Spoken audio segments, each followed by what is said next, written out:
Hello friends, আমি এখানে বানাচ্ছি বুনিয়া রেসিপি। আমার মেয়ের হঠাৎ করে বুনিয়া খেতে খুব ইচ্ছা হলো, তার জন্য আমি ভাবলাম যে চলো বাড়িতে বানিয়ে নিই। এমনিতে ও একটু বাড়ির বানানো জিনিস খেতেই বেশি পছন্দ করে। শুধু ও একা নয়, ওর বাবাও ভালোবাসে খেতে বাড়ির বানানো জিনিস।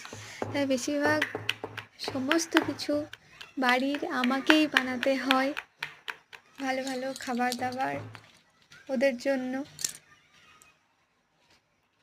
দেখুন, এখানে আমার বেসনটা কাটা হয়ে গেছে। এবার আমি কড়াইয়ে তেল দিলাম। তেলটা একটু গরম হয়ে আসার পর আমি ওতে বুনিয়াগুলোকে ছেঁকে নিচ্ছি। দেখুন আমার কেমন সুন্দর গোল গোল ছোট্ট ছোট্ট বুনিয়া তেলের উপর ভেসে যাচ্ছে। আপনারাও চাইলে এইভাবে বাড়িতে বানিয়ে নিতে পারেন। কেমন হয়েছে দেখুন বন্ধুরা আমার বুনিয়াগুলো।